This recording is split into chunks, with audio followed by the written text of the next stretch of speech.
Word. You know, you said first guest, and I didn't really register. Oh, when I said before we start, The actor Malcolm-Jamal Warner, widely known for starring in the hit TV sitcom The Cosby Show, has died. Malcolm-Jamal Warner is dead at 54. He drowned during a family trip to Costa Rica.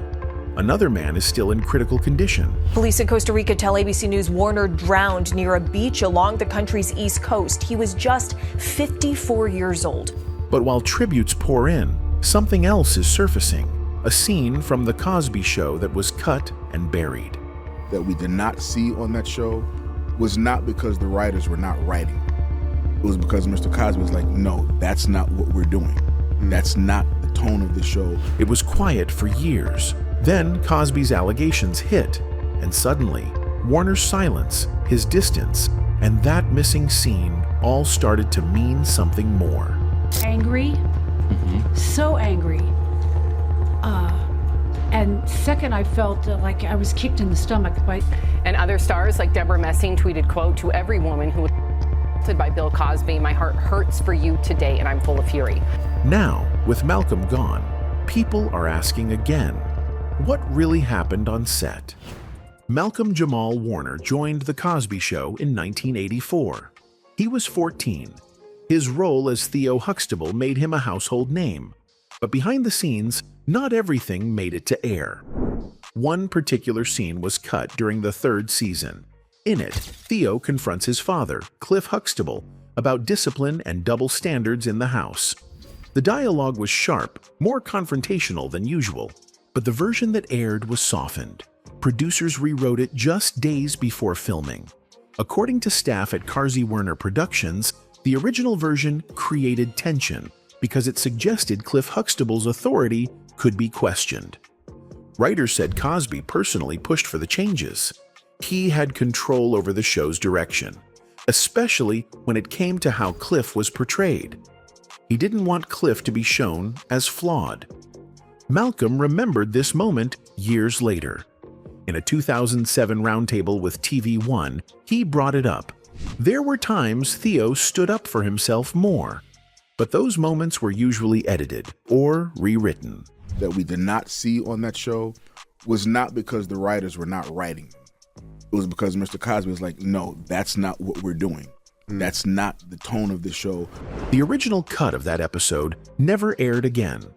Some production assistants claimed the full version was wiped from syndication tapes. What's left today is a watered-down edit. Warner didn't press the issue at the time. He was young. Cosby was his boss and the most powerful figure on the show. But people who were in the room remember that day differently. One crew member later said, "Malcolm felt that scene mattered. It gave Theo more depth, and losing it felt like a message. Don't challenge the image."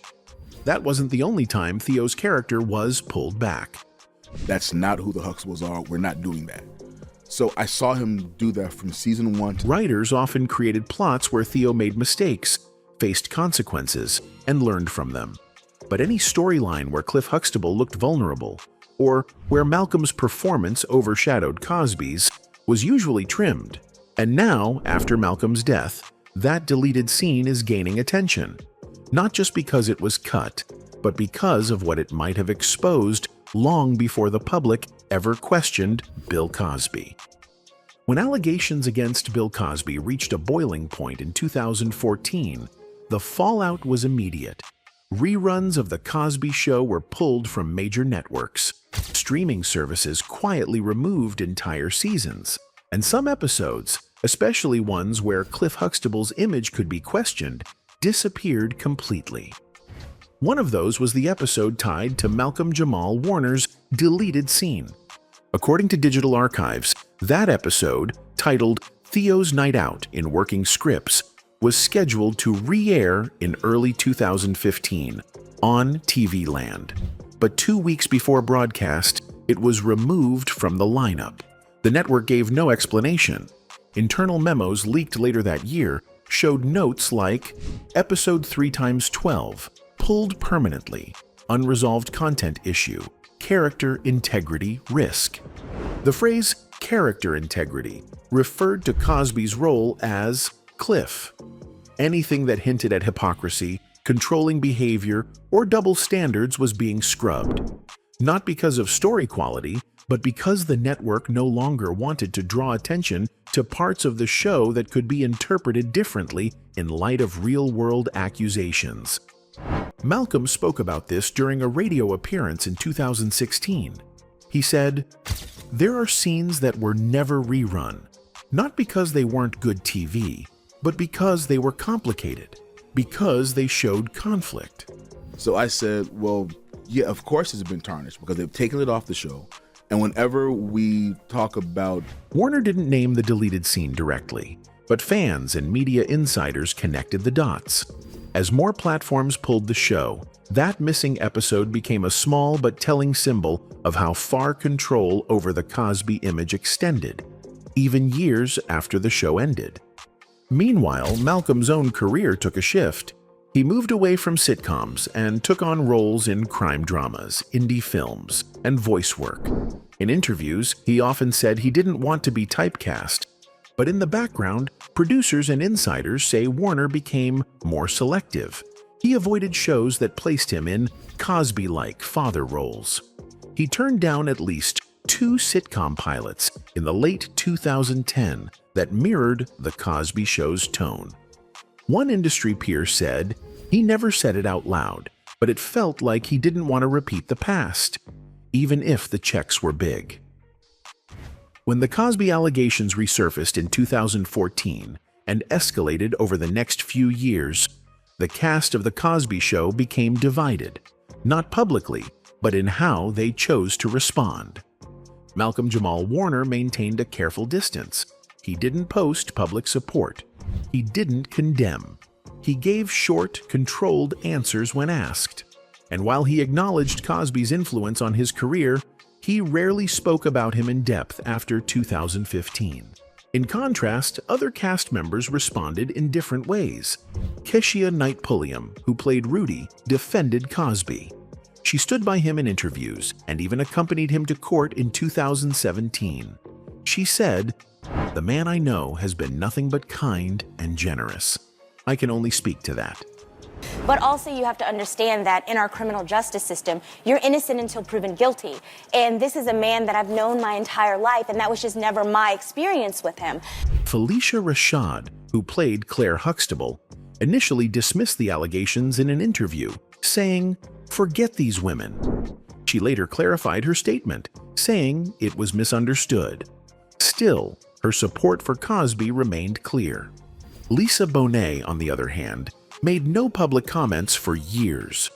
But in a 2018 interview, her daughter, Zoe Kravitz, said Bonet always saw through Cosby, hinting at private concerns that were never expressed openly.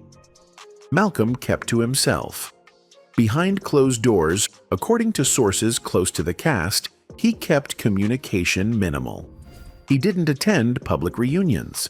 He declined requests for joint interviews about the show's legacy. In a 2019 interview on Sway in the Morning, he was asked how he felt seeing the show being removed from streaming. He replied, "There's a lot tied to it. Good memories, hard truths. I just leave it alone." The Bill Cosby controversy, that the legacy of the show has been tarnished. So I said, well, yeah, of course it's been tarnished because they've taken it off the show. He also stopped taking roles that reference the Huxtable character or the Cosby Show nostalgia. One director who approached him for a sitcom cameo in 2020 said he turned it down immediately, told us he doesn't do those kinds of callbacks. This quiet separation wasn't discussed in the media, but it was felt. On set, Warner had been considered professional and reserved. Off-set during the scandal, he remained the same. No outbursts, no hashtags, no statements beyond what he was directly asked. Some viewed it as wisdom, others saw it as calculated silence. Either way, it created a distance, not just from Cosby, but from the rest of the cast. By 2021, most of the former cast had either made peace with the show's damaged reputation or stopped talking about it entirely. Malcolm did neither. He simply moved on, privately. In his final years, Malcolm-Jamal Warner stayed active but low profile. He focused on smaller film projects, music, and occasional television appearances. He voiced characters in animated shows, did spoken word performances, and worked behind the scenes as a director. He rarely addressed The Cosby Show anymore. In later interviews, he shifted the conversation toward fatherhood, mental health, and creative independence. One of his last known projects was a dramatic short film that tackled generational trauma. He also released a jazz album with social themes, avoiding celebrity press almost entirely. On July 17, 2025, news broke that Malcolm had died. Dramatic new details at this hour on the terrible accident that took the life of Cosby Show actor Malcolm-Jamal Warner, made famous, of course, playing Theo Huxtable. Reports confirmed he drowned while on a family trip in Costa Rica. He was 54. A second man, reportedly a relative, was hospitalized and placed in critical condition. According to local authorities, the two had been swimming near a rocky area when strong currents pulled them under. Rescue efforts were delayed by weather conditions. Breaking news from the entertainment world today. Malcolm-Jamal Warner, a favorite actor from the 80s hit The Cosby Show, has died. Warner drowned off the coast of Costa Rica yesterday. Costa Rica National Police telling ABC News his official cause of death was asphyxia. His death was confirmed by family representatives within hours. TMZ was the first major outlet to break the story. Other networks followed. Public reaction was immediate. Bill Cosby issued a short statement. "I am deeply saddened by the loss of Malcolm. He was very truthful." How will you remember him? Like innocent, truthful, and he knew when to just walk away from a conversation without being rude. Adam Sandler posted a photo of himself and Warner on set from a 1994 project they worked on. The caption read, "He was always steady, always focused, a real one." Their friendship wasn't widely known to the public, but sources said they remained close over the years. Warner had guest starred in one of Sandler's early film productions and kept in touch occasionally through mutual contacts. Beyoncé also acknowledged his passing by updating her website with a full-page tribute. The black and white image of Malcolm was accompanied by one line, "Thank you for your grace and your truth."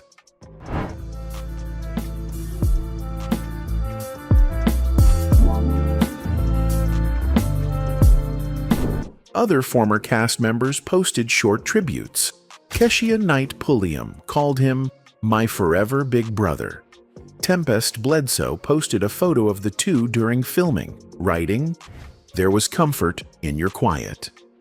Lisa Bonet and Felicia Rashad made no public statements. His funeral was held in Los Angeles in a small, private ceremony. Media access was restricted. No live streams, no celebrity interviews. Just family, close friends, and a few cast members quietly in attendance. The press respected the silence for a few days. Then the headlines returned. Not about his death, but about The Cosby Show, about the scene that was cut, and about how Warner, in life, had avoided becoming a symbol of controversy, only to be pulled back into it in death. Days after Malcolm-Jamal Warner's death, something unusual happened online. Clips from an old Cosby Show table read began circulating on social media. One in particular caught attention, a rehearsal scene many longtime fans didn't recognize. It showed Theo confronting his father, Cliff Huxtable, about rules in the house and accusing him of hypocrisy.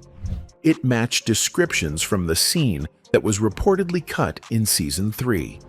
Except Mr. Cosby, and he's looking at me and he's like, "Would you really talk to your father like that?" And I said, "No." He said, "Well, I don't want to see that on the show." The clip spread quickly. Fans began questioning why the scene was never aired. Some assumed it was deleted for time. Others pointed to the tone.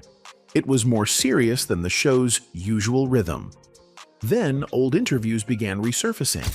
Clips of Warner discussing rewrites, a 2007 panel where he mentioned scenes that gave Theo more edge being shut down. A 2016 interview where he said, "Some scenes were too real to make it in." It didn't take long for blogs and podcasts to connect the dots.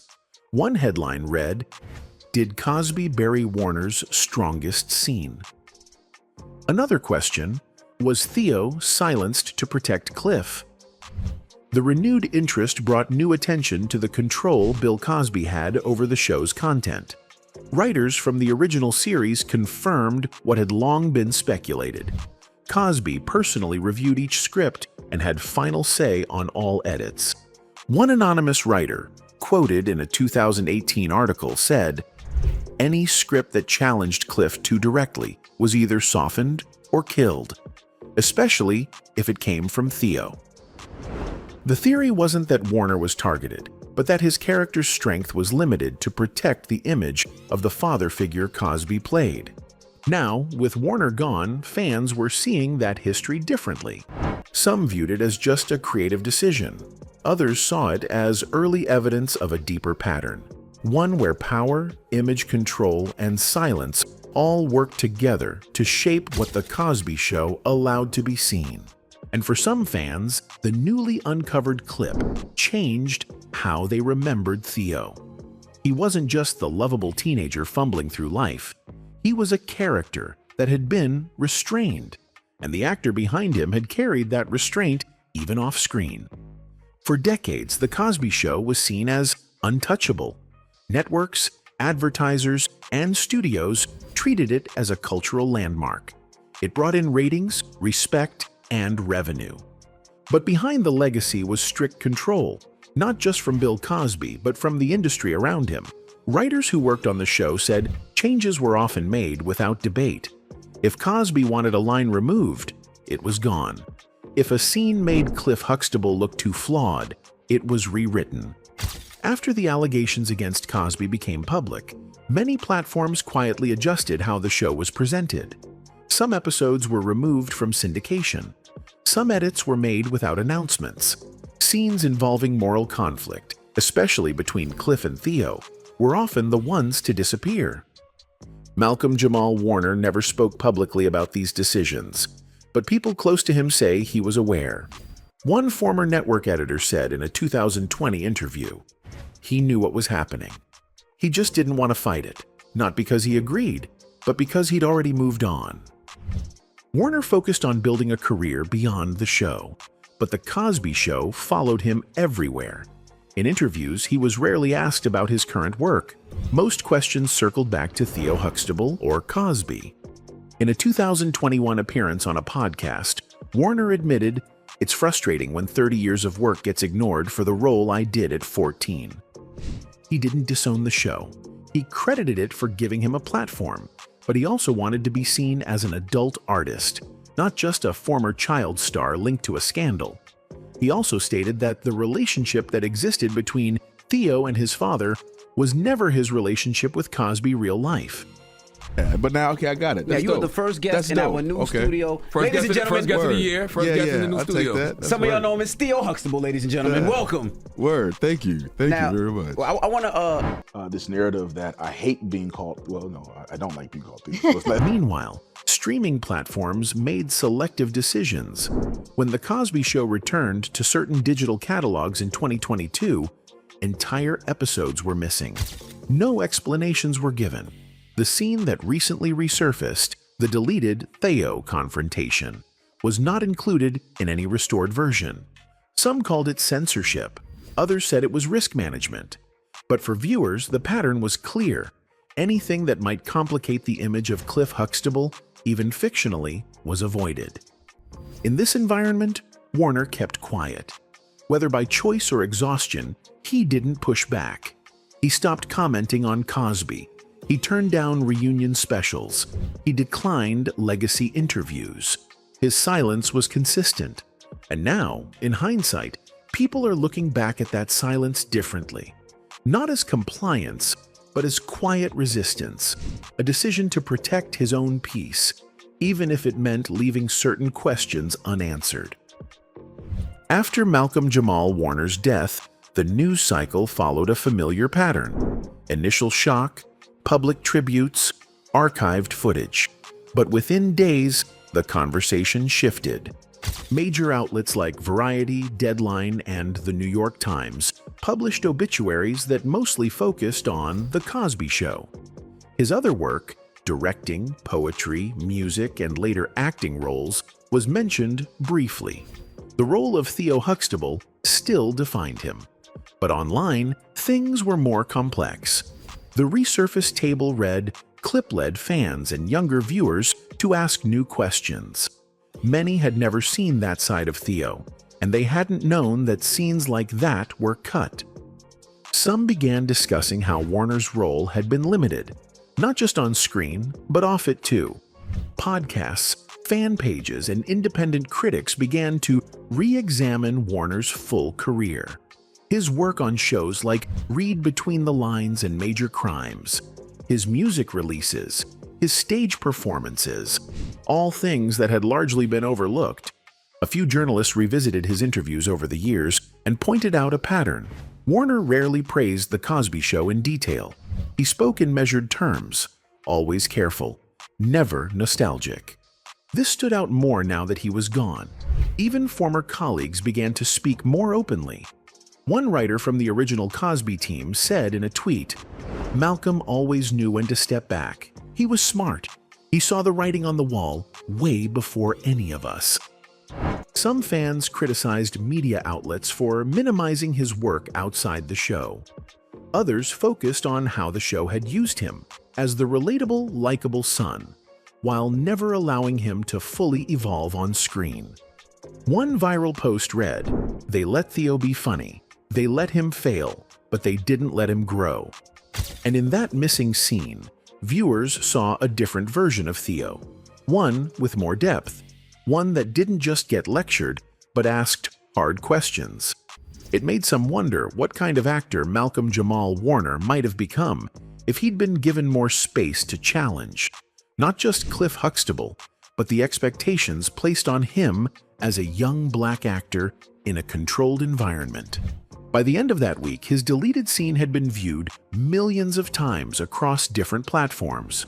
Not because it was dramatic, not because it was loud, but because it felt real. And it made people reconsider the version of The Cosby Show they'd grown up with, and the quiet role Warner played in navigating that world without ever fully endorsing it. What stays and what's lost? Malcolm-Jamal Warner is gone. The reruns still air in some corners of the internet, but they don't tell the full story. They don't show the scene that got cut. They don't show how carefully his character was managed, and they don't show how often Warner chose silence, not out of fear, but out of calculation. He saw what the show meant to people. He also saw what it refused to say. He stayed out of the headlines. He avoided debates. And when the show's legacy fell under pressure, he didn't try to protect it, but he didn't burn it down either. That balance, staying visible but not loud, defined his career. It also left him in a strange position, always present, rarely centered. Now, after his death, the questions he never answered are being asked again, about the power Cosby held, about what the networks allowed, about what gets erased to protect an image, and about the actors, like Warner, who lived inside that silence. In the end, Malcolm didn't fight to reclaim that cutscene. He didn't demand it be aired. He didn't give interviews about it. He moved on.